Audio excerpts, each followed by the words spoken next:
Makadini hama neshamwari, tiri kuda kuatempta a practice question on velocity time graphs. Saka question yedu tichaiwana mufocus on maths book 4 tiri papage 190 exercise 17.2. tiri kuda kuatempta question number 1. Saka iri ndiro diagram riri paquestion number 1. Reason yaita kuti tide kupractice velocity time graph inhau yekuti tine video ratakauploada paYouTube raitsanangura velocity time graphs tichishandisa a ZIMSEC question. Asi pane mastudents aita reach out achiti pane maconcepts avasina kunyatsokunzwisisa, saka tatsvaga this practice question kuti ibatsiridze kuvidhio ratakatumira kuitira kuti mastudents anzwisise. A iri kuti write down the initial velocity of the object. Saka tapiwa a velocity time graph. This velocity time graph is showing the velocity of an object. Saka tikada kutarisa pa this velocity time graph, tiri kuona kuti graph redu riri kutangira papoint inoi,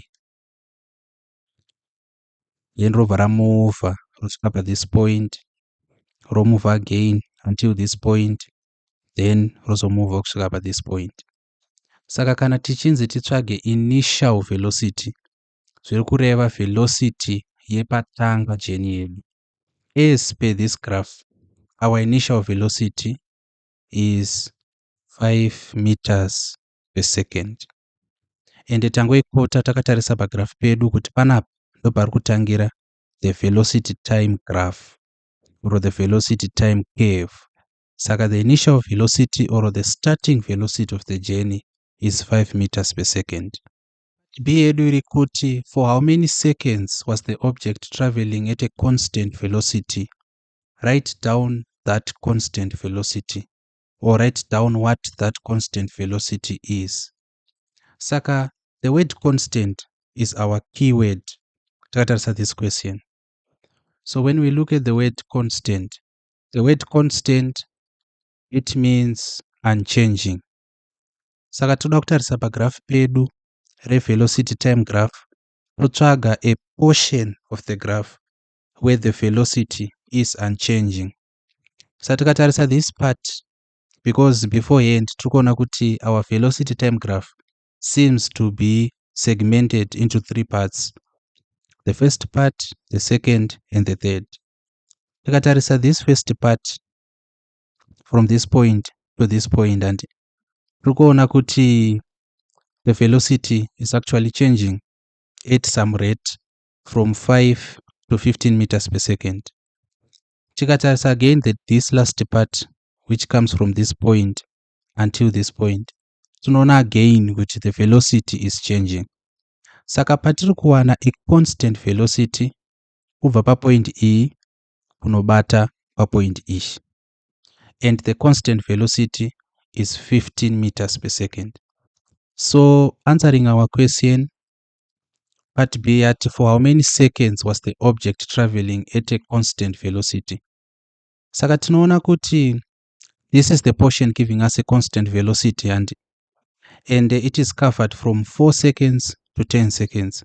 Saka kuti tiwane the time or the seconds the object was traveling at this constant velocity, we are going to say 10 seconds minus 4 seconds, which gives us 6 seconds. So this will be our answer to the first part of B. The car or the object is traveling at a constant velocity for 6 seconds. Let us now look at the second part of the question. Irikuti. So this will be our part 1 of the question. Part 2 irikuti. Write down what that constant velocity is. And we can clearly see with the constant velocity is 15 meters per second. Part C a question yedu irikuti calculate the acceleration. Part 1 during the first 4 seconds, then the second part from 4 seconds to 10 seconds, then the third part during the last 5 seconds. So there are mainly 2 ways of calculating acceleration. The first way is by using the formula, and then the second way is by calculating the gradient of the velocity time graph. In our first video ratakaposta paYouTube rakonzeresa kuti tizopractice this question, we demonstrated how to use both the formula and the gradient of the velocity time graph. But the student who asked specifically required kuti tishandise the formula. So in answering part C, we are going to use the formula. If you need an understanding of how to calculate the gradient of a velocity time graph as a way of finding the acceleration of a body, you can consult the video we uploaded initially. Saka looking at C now, the first part, it could have the acceleration during the first 4 seconds. Before we go there, let us define acceleration using the formula. So acceleration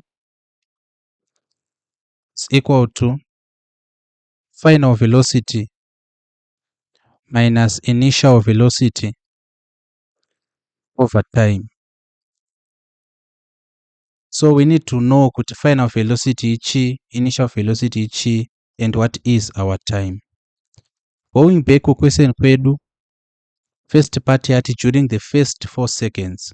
Kureva kuti we already know the time. The time is the first 4 seconds. So this is our diagram. The first 4 seconds, kubva pa this point,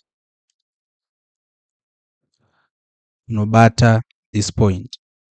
The acceleration we are required to calculate is represented by this curve.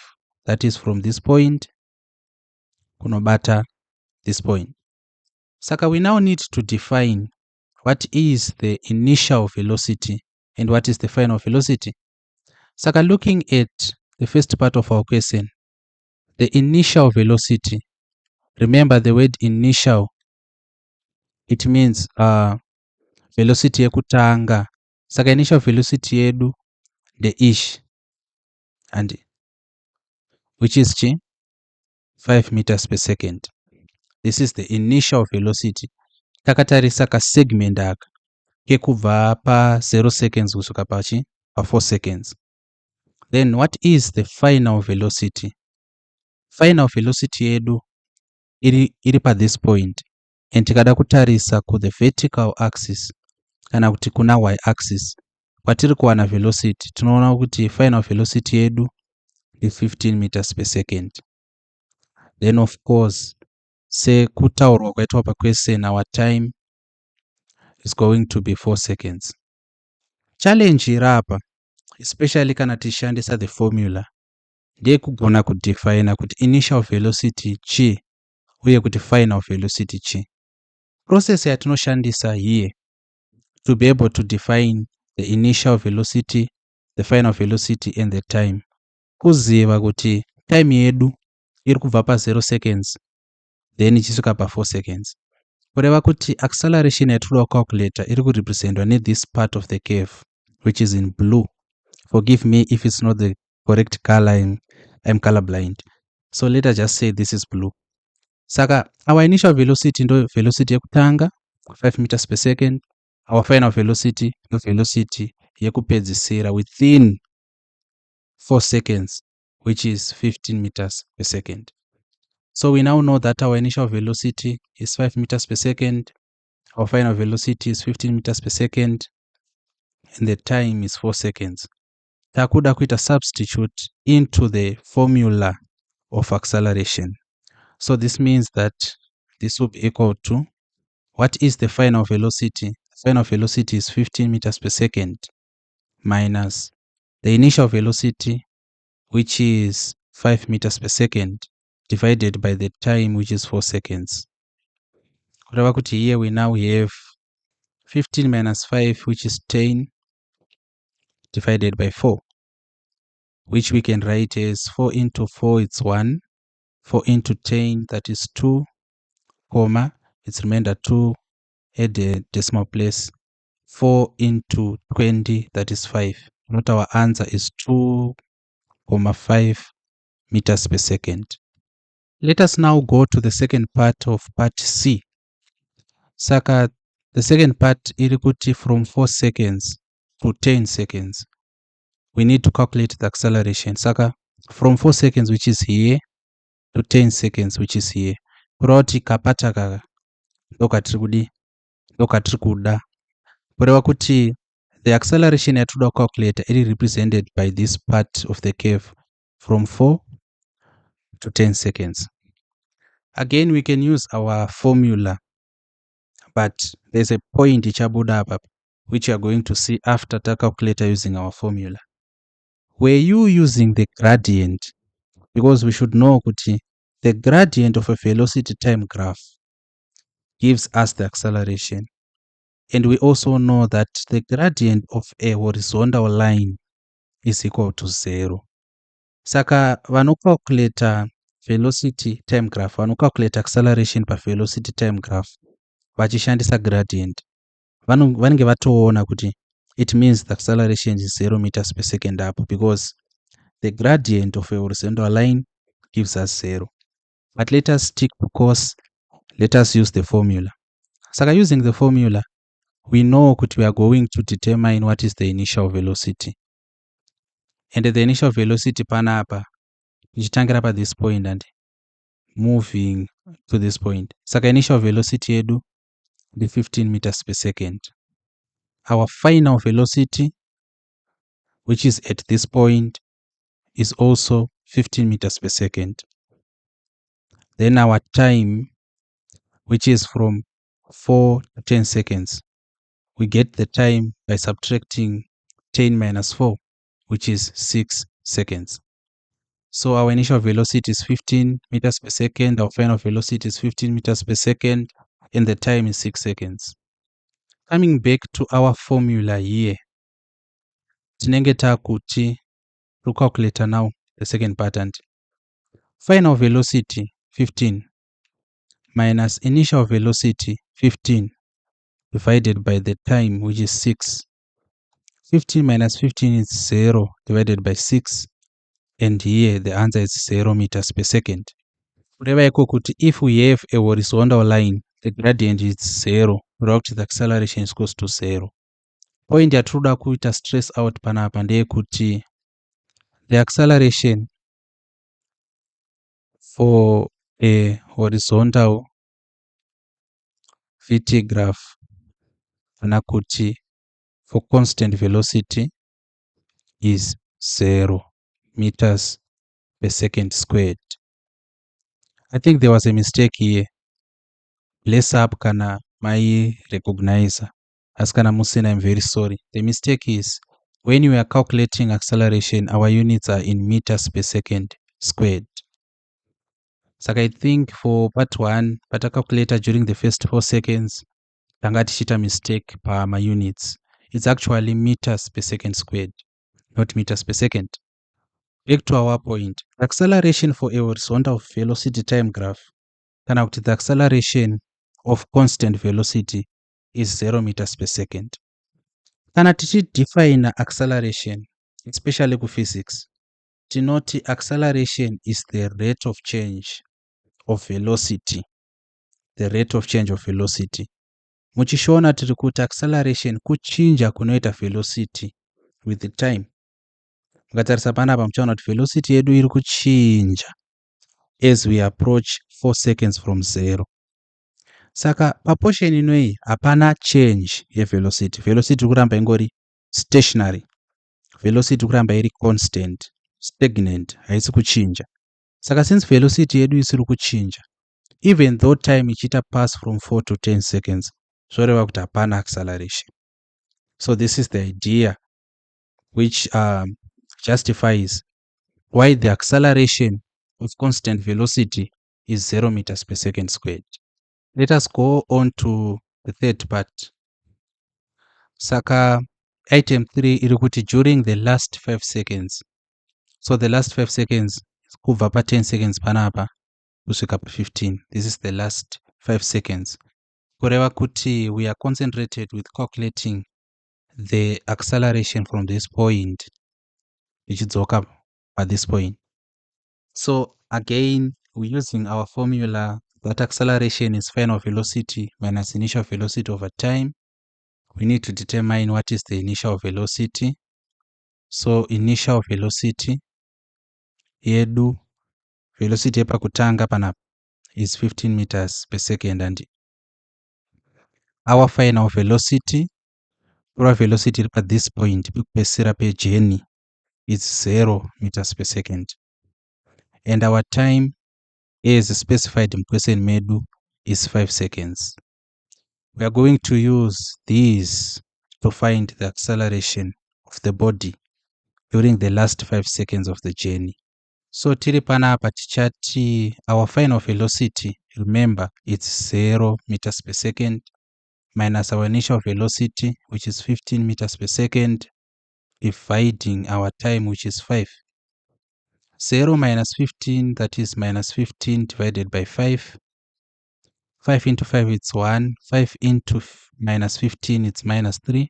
For out here, we have minus 3 meters per second squared. Why is it negative? Why is it negative?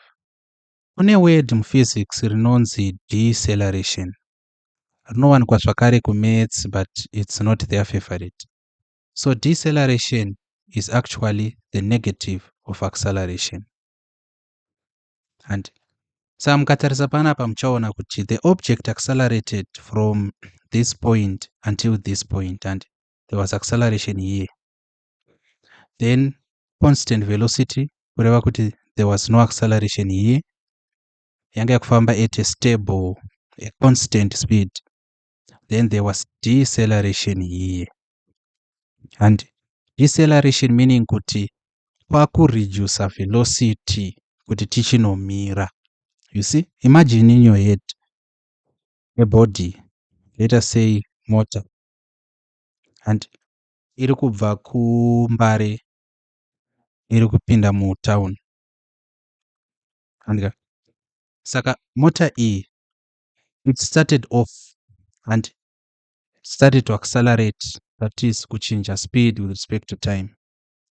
Then manje ichaaccelerate kudaro yazosvika pekuti yazotanga kumaintaina manje 15 meters per second yakamaintaina. Andika mota yakufamba ndokwatoita kuti kwakufamba, haisi kuwedzera, haisi kureduce speed, yakangomaintaina chete. Then tapadhuze nepaCBD mai todoenda paJoina City, yabva yatanga kudi kureduce the velocity, the speed until yazosvika and stopped. This is the idea.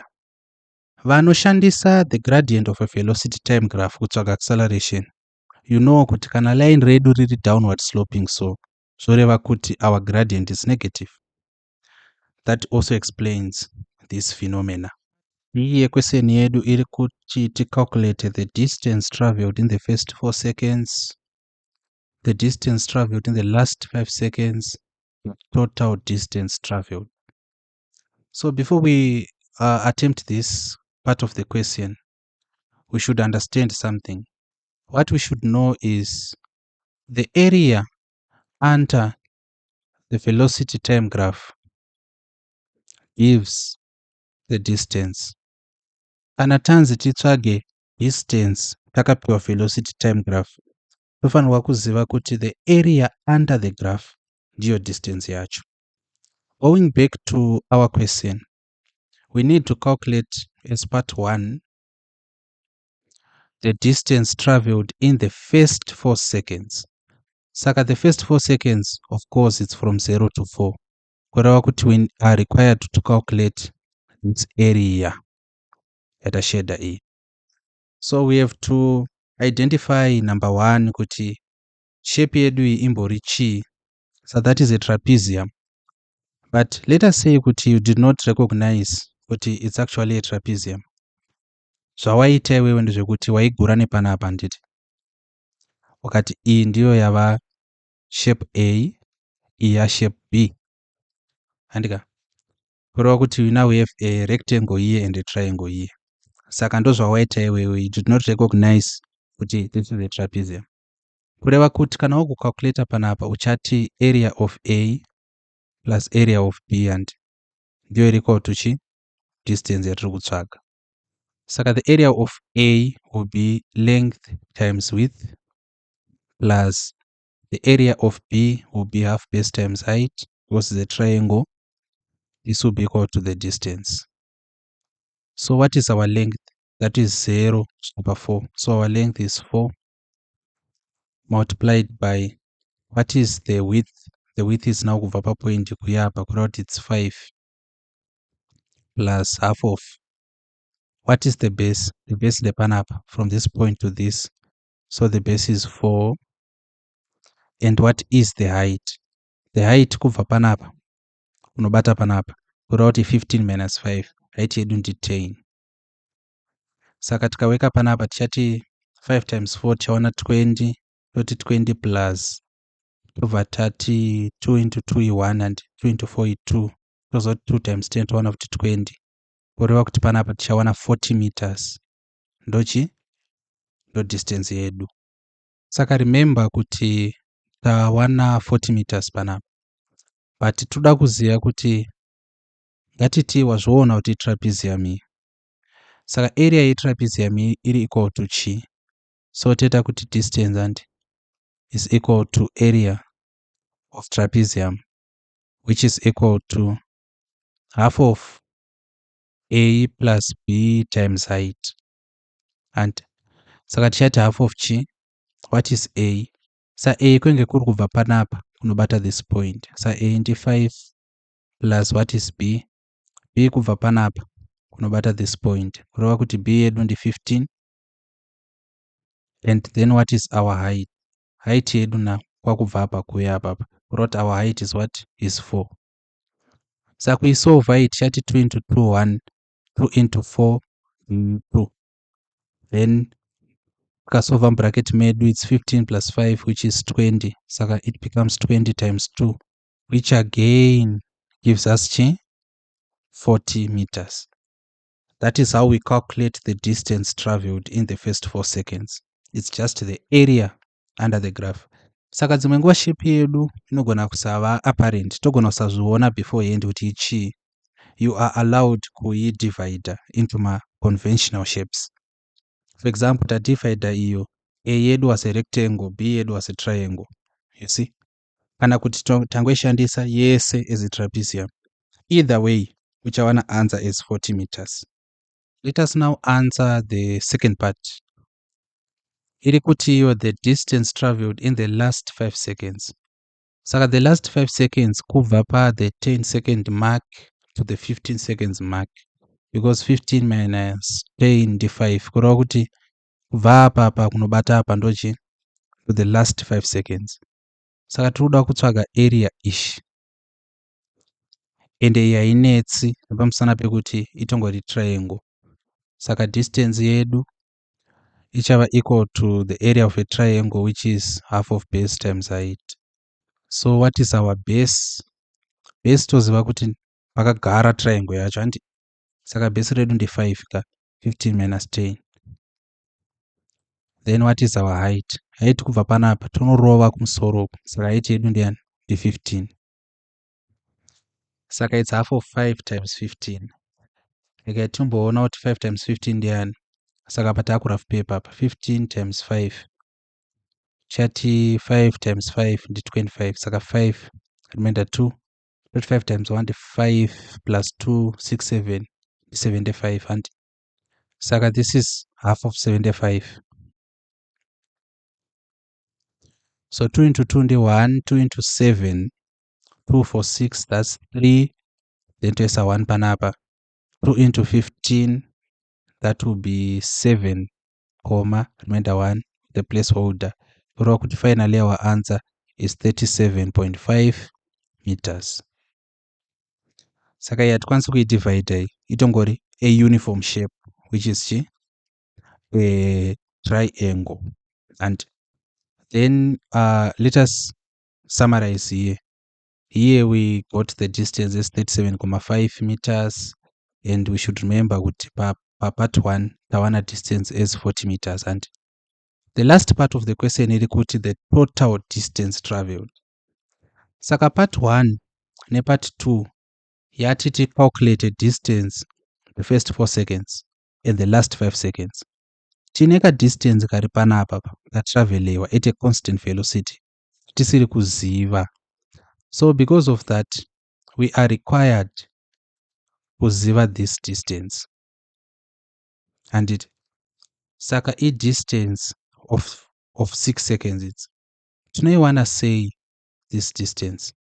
So kuti tiwane distance iyi tichati distance is equal to area, and our area here, of course, this is a rectangle, so it's length times width, which is equal to, what is our length?